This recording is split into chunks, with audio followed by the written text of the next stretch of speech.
Now it's really my pleasure to introduce to you one of our newest faculty members at CU Anschutz, Melissa Haendel, Dr. Haendel, who's the Chief Research Informatics Officer at the University of Colorado Anschutz Medical Campus.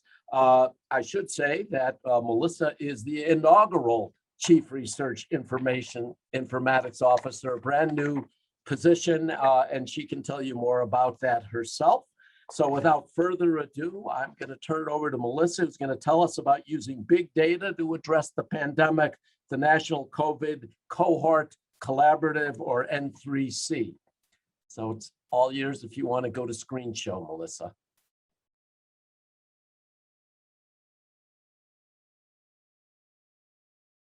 Looks perfect.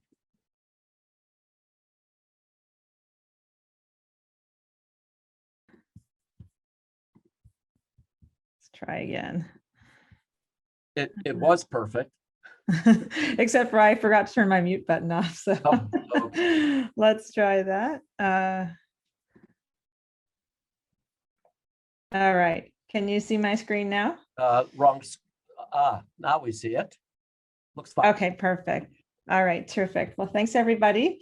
It's really my great pleasure to be here today to talk about the National COVID Cohort Collaborative. And before I get started, I just wanted to thank, in particular, two people, Dr. Sokol and especially Dr. Tel Bennett, who we created this partnership with to help launch the National COVID Cohort Collaborative some time ago in order to address the pandemic. And it was in part due to this really strong collaboration with the University of Colorado that I was recruited and joined the faculty here at the University of Colorado. So it's especially exciting for me to tell you all about what we've been doing for the past almost, unfortunately, year and a half now to combat the pandemic.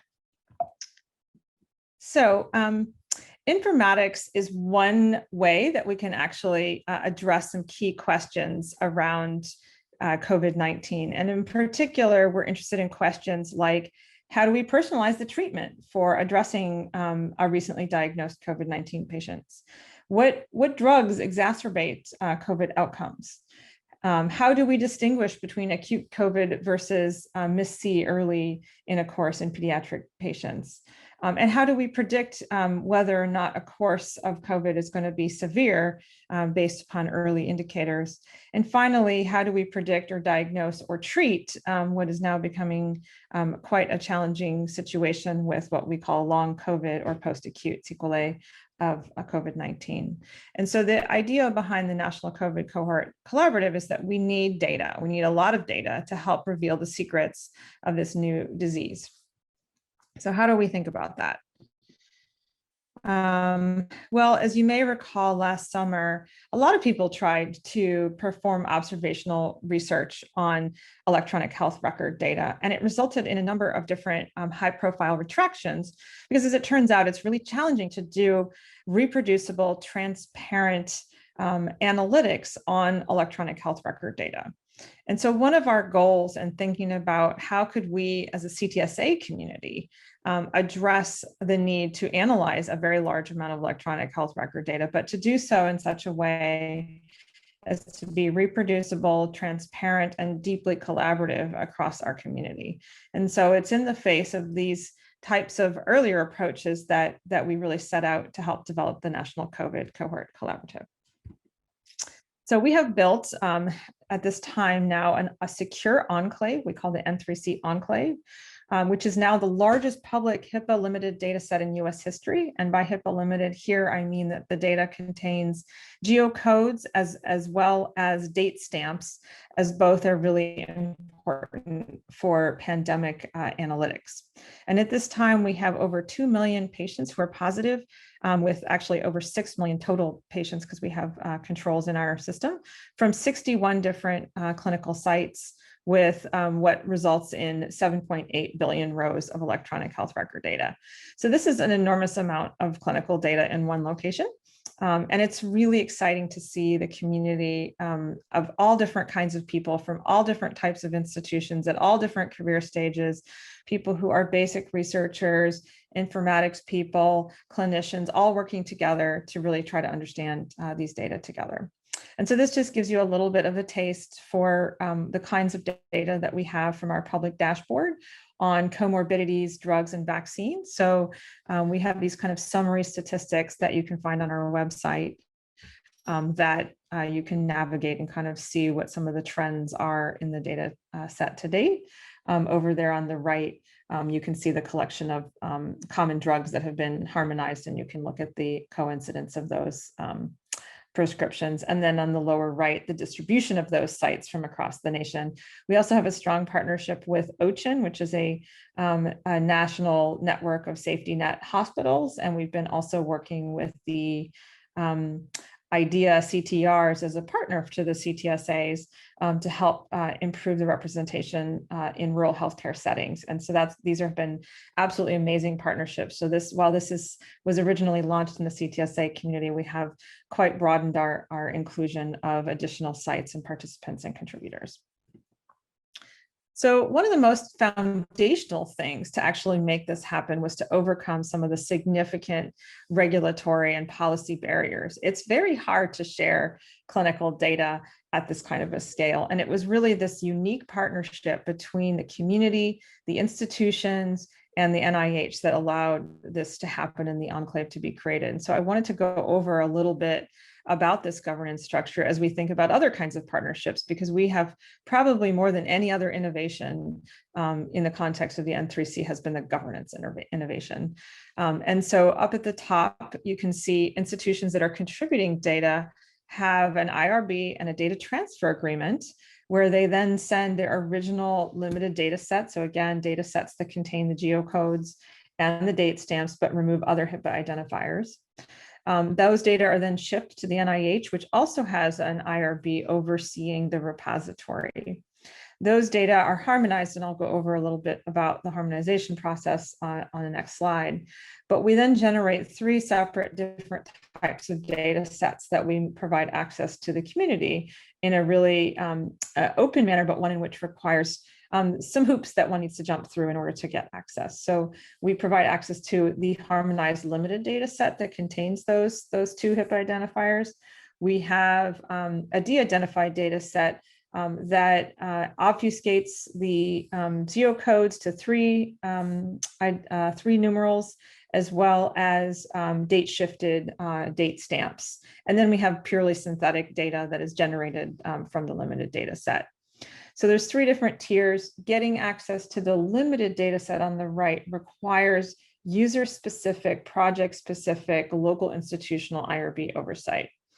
So if you're down at the bottom, you're an accessing institution. Your institution has a data use agreement with the NIH in order to allow members of your institution to access the data. Those data users then have to register with our systems, attest to being able to follow the community guiding principles, and then make a data user request, or DUR, which indicates the particular aspects of their research that they want to perform. And it must be COVID related. So that is one of the requirements of using these data, is the research must be COVID related. The user must then attest to a data use code of conduct, which includes things like not downloading the data, as well as have some human subjects training and security training. So there are some hoops to jump through, but once anyone, and we have high school students and citizen scientists that we've been able to onboard to participate. And so it's really open to everyone for research, but we do, because of the need for high security, have some of these requirements in order to access the data. Once you make your data use request, there's a data access committee at the NIH that then gives approval. And what they're looking for is it COVID related? Do you actually need the level of data that you've requested? So if you don't need the limited data set for the research that you've proposed, they will not allocate you access to those data. So very many of the studies actually don't need the full limited data set. And so just for reducing risk, we only provide access if it's actually needed for the research. Oops. So let's talk a little bit about data availability versus utility. So one of the big challenges for those of you who might be familiar with electronic health record data is it's kind of messy. And some people even believe that it's not very useful because it is really quite messy.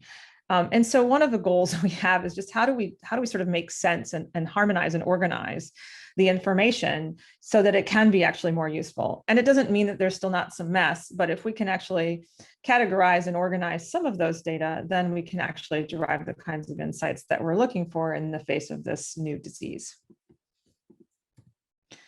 So this is the overall data pipeline for how we do that. How do we take the data and make sense of it? So the first thing I talked about already is just that data partnership and governance, making sure that we have a good regulatory arrangement between the institution that is sharing the data and the NIH that is hosting the data. So in section 2 there, from each institution, we have what we call a white glove service that supports the sort of hand-holding of each institutional site to extract their data according to a COVID phenotype, which looks for COVID positive patients as well as COVID negative controls in whatever data format those data come in. And I'll get to that in a minute as well. Those data are then ingested and harmonized according to one target model so that the data is all in the same structure and organized similar to those Legos.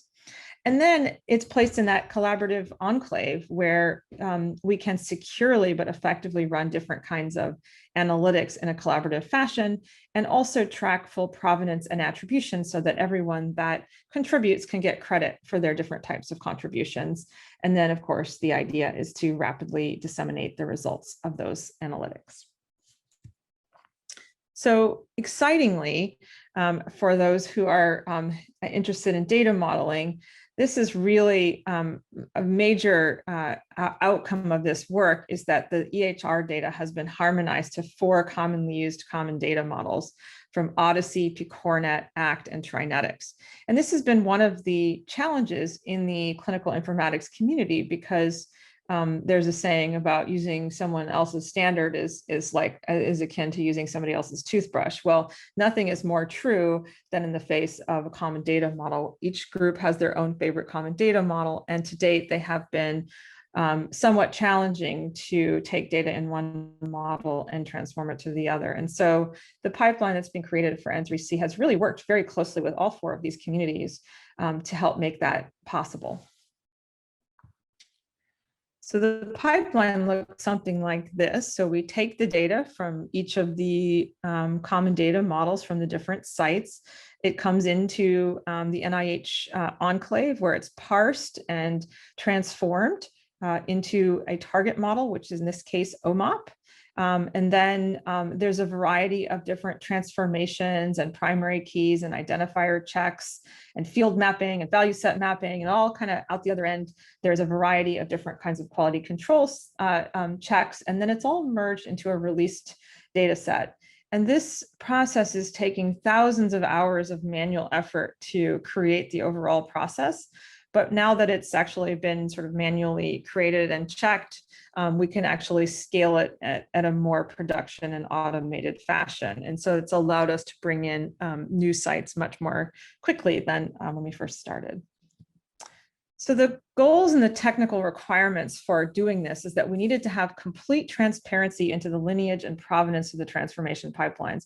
So for example, if we created an insight doing analytics on the data, and then later somebody questioned those results, we'd want to be able to go back and say, aha, did we actually do something wrong? Did we drop a piece of data? Did we transform a piece of data incorrectly? So we wanted complete transparency into all of the upstream pipelines. So that includes robust versioning, deployment, and upgrades to new and existing sites for every data release. We need rigorous and automated data quality checks, and we need to be able to scale this thing to the size that we are now and moving forward. So this is just kind of a neat way to look at that process. So we're now up to 61 different source sites, and each site has a pipeline of over 100 different transformations that have to happen for those data to eventually be harmonized. And you can just see the the beautiful work in the system that allows us to sort of, zoom in and look at problems and check for transformation quality at the various different steps. And so this allows us to rerun things when there are errors or issues and to track them down really quickly. So I wanted to talk a little bit about federated versus centralized data quality. So in the past, as I mentioned, we have these common data models. Those tend to be used in a federated context, which is to say that I can send you a question at your institution, such as, how many COVID positive patients do you have?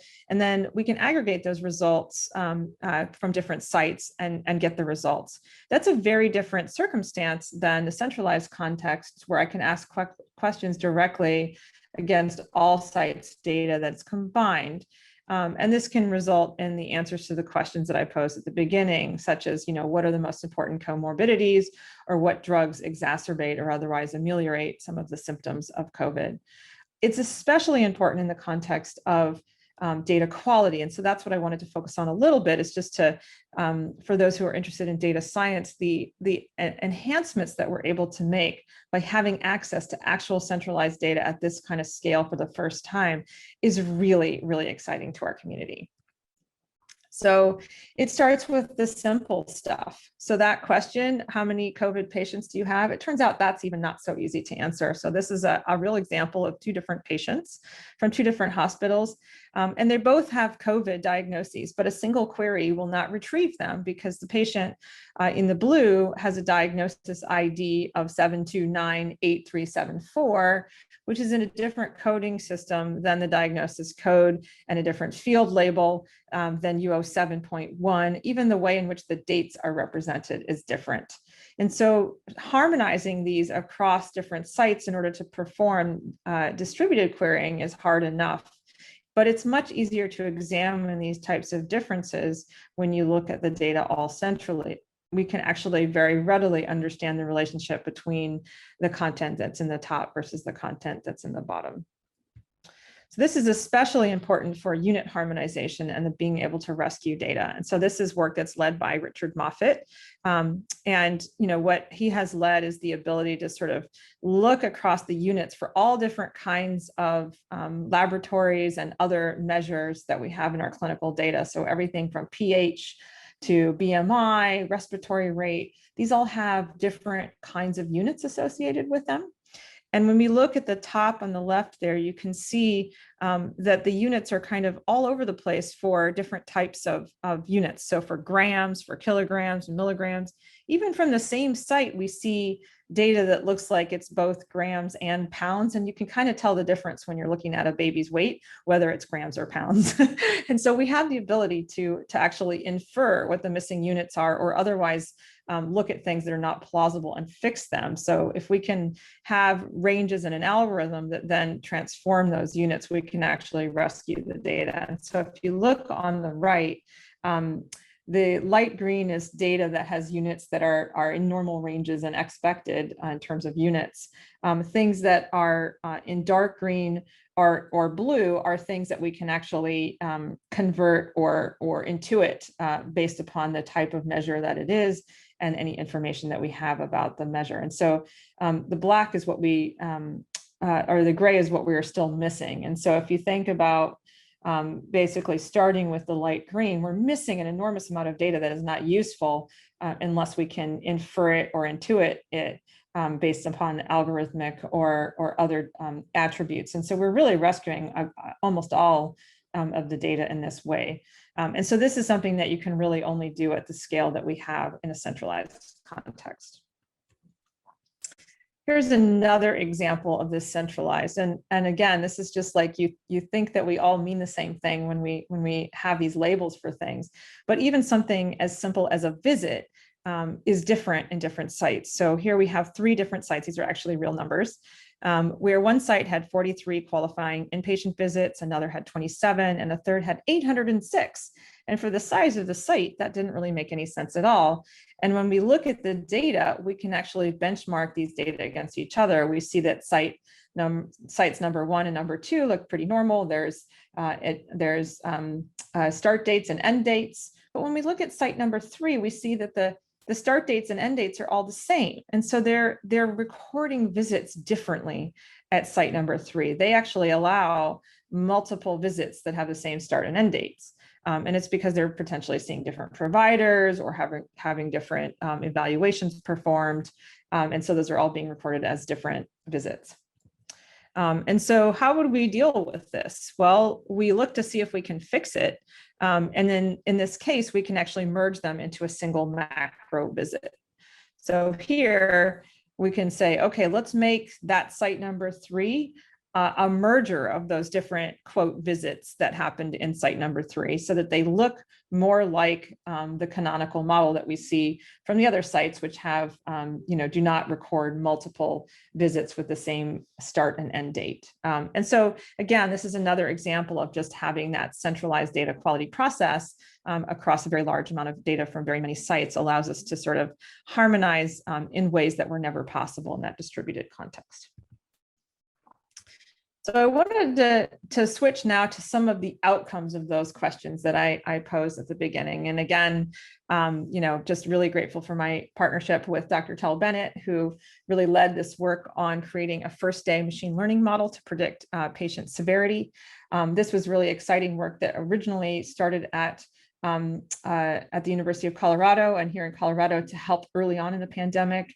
Understand how to do triage, understand how to best care for patients and predict their potential outcomes. And it is still effective and in use in that context. Here, the team led an effort to characterize the N3C cohort. And one of the outcomes was to apply the same strategy to develop a more generalized machine learning model across all of the N3C data. And what's really exciting about this is that this machine learning model to predict severity is based upon the indicators that are captured on the first day and that are very commonly captured. So age, AST, BUN, glucose, pH, these are things that even in resource poor environments are often captured about a patient. And so this is a really wonderful way to think about how in a resource poor environment to best care for patients and triage patients that are going to need the most care and specialized care. And this work has been published in JAMA Open Network. So next, another example I wanted to talk about is a drug example, and this has not been published yet, but is available in preprint form. And this is a really interesting finding, which suggests that basically commonly used COX inhibitors are associated with more severe COVID-19 outcomes. So it's very common for COX inhibitors or NSAIDs to be used for COVID-19. And we know that COX inhibitors were associated previously with more severe pneumonia. And so, and this is led by Justin Reese at Lawrence Berkeley National Lab to look at, what kind of outcomes are we seeing with COX inhibitor use within the N3C data. And what they found was essentially there's a clear association of non-selective COX inhibitors with more severe COVID-19, whereas COX-2 selective drugs are not associated with more severe COVID-19. And so this is a really interesting finding, which suggests that one should potentially not give aspirin, ibuprofen, naproxen, acetaminophen to severe COVID-19 patients or patients that might be at risk for severe COVID outcomes. This is, as I mentioned, still under review, and of course, it has its caveats as well. It's not clear that we have consistent coding of COX inhibitors in the EHR from all settings that we have. And so some of the validation studies would need to be done in order to make a more robust clinical recommendation regarding COX inhibitors and COVID. This is another study. This was led by Peter Robinson at the Jackson Laboratory. Peter and I work really closely on a project called the Human Phenotype Ontology, or the MONARCH Initiative, where we build data classification systems for phenotypic features. And we've been working together on classifying long COVID phenotypic features to try to better understand the spectrum of outcomes for long COVID patients. And you can see that annotating the literature, this is 59 publications in 81 different cohorts, we found 287 unique phenotypic abnormalities that were mentioned in these different literature contexts. And this is available in a preprint. And what this is really foundational for us is actually how do we take this information then, and this is both patient reported and clinically reported phenotypic features, and use it to help classify the electronic health record data so that we can further our understanding of how to develop decision support for long COVID patients. And so some preliminary work on that is shown on the next slide and is led by Emily Pfaff at UNC. And so the question that we have is who has long COVID? So to try to really understand within the context of the very large N3C cohort, can we identify COVID positive patients that have at least 90 days pre and post COVID diagnosis? And then we trained a machine learning model on 277 known past patients from 2 different sites. And these are basically patients that had been identified as long COVID or past patients within a long COVID clinic. And what we found so far is that this machine learning classifier actually identifies with fairly good accuracy a potential classification of now up to 220,000 patients within the N3C Enclave that are probable long COVID patients. And so some of the important demographic features include the patient age and sex, and some of the key features that we are classifying. And this again kind of comes back to the issue of the EHR data not always having the kind of information that we know the patients are reporting or that might be recorded in the notes that I showed you on the last slide, which is why we often in other contexts characterize patient features, outside of electronic health record data. But this idea of using that type of more standardized descriptors within the context of the EHR can actually get us a little bit closer to precision medicine in general, but also specifically here for long COVID to better characterize long COVID and include other kinds of information that might be captured via survey instrument or other characterization. And so some of those important features include post-COVID dyspnea, a greater post-COVID diabetes diagnosis frequency, which might be also a proxy for increased utilization. So again, another caveat, do we actually see more diabetes or are we just going to the doctor more and it happens to get picked up? We have reduced mobility, increased anxiety, and then there are a number of important medication features that have been identified as new prescriptions post-COVID. And so this is all just sort of very preliminary work and has not been published anywhere yet. But we're really excited to sort of help build models that can help in a clinical context to better characterize and predict what long COVID patients' prognosis is going to be and how to better tailor their treatment for their particular needs. One of the interesting things that we found so far is that long COVID patients are younger. And so that's a potentially very interesting outcome and may have mechanistic implications. So I just wanted to thank everyone. Folks I have not yet mentioned that I especially want to thank are Dr. Chris Shute from Johns Hopkins and Dr. Ken Gersing from NCATS. They have been co-leading the N3C with myself since the very outset, and we've been through an enormous amount together to pull the community and all of the data and all of the institutions together. So a great tribute to them. And then also to Anita Walden and Julie McMurray, without whom, and who have both since moved to the University of Colorado with me. And without whom all of the sort of community management and operational management and information management would have been foundational for the success of the National COVID Cohort Collaborative. And then finally, it goes without saying that it takes a village. So this is our marker paper last summer, where we had 199 authors on the marker paper. It was published in the Journal of American Medical Informatics Association. And I think possibly this week, they have now figured out how to index all of the authors in Medline, because this is a community that is not used to having manuscripts where there is such a village working together in such a way. So we're really changing how we do collaborative translational science in the context of the pandemic. And so with very many thanks to all of the contributors. And I'll stop there and take some questions.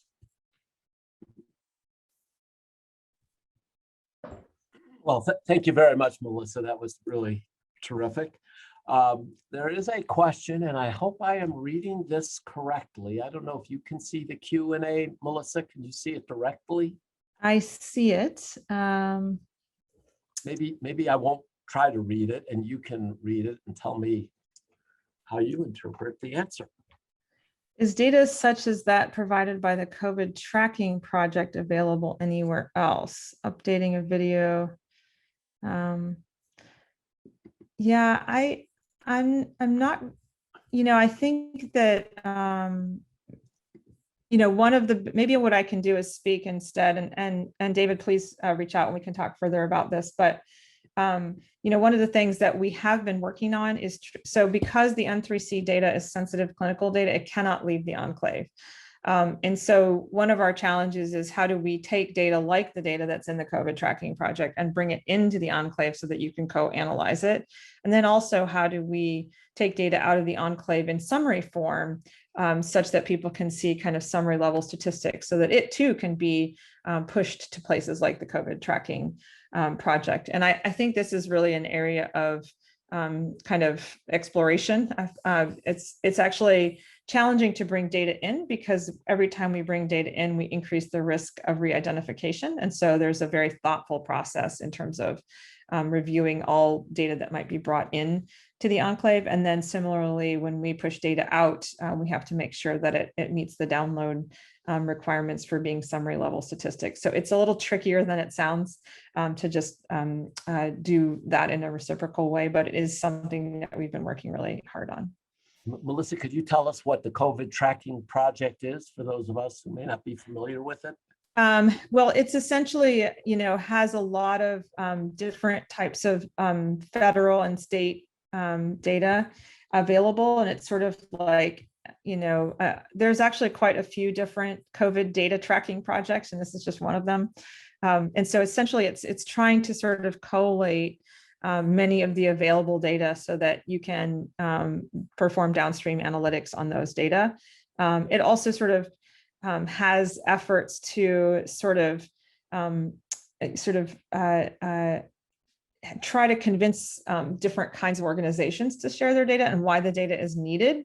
So for example, like why we need to make vaccine distribution data in long-term care facilities public.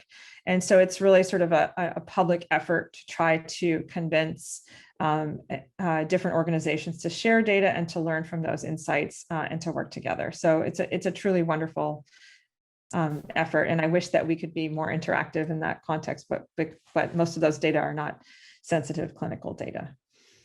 Last question, if there's anybody on the webinar who's interested in looking at N3C data or being involved in asking questions, analyzing it, how do they get access to it?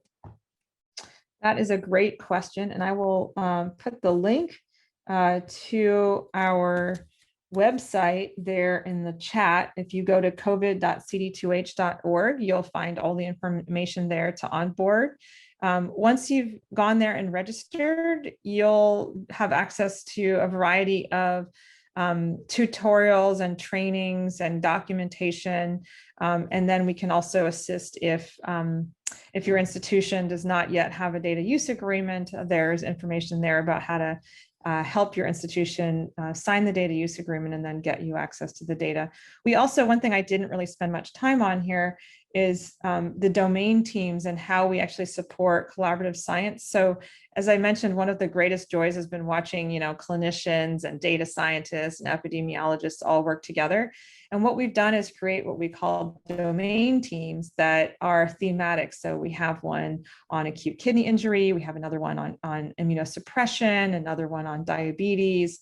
And so depending on your particular interest, you can join one of these domain teams, and those teams are working closely together to develop the sort of knowledge artifacts that help perform the analytics. And it really is this deeply partnered environment where we bring people who are experts in understanding the terminologies and the data together with clinical experts to make sure that the kinds of questions that we're asking are answerable by the data and that the answers are actually robust with respect to the data. And so really helping each other.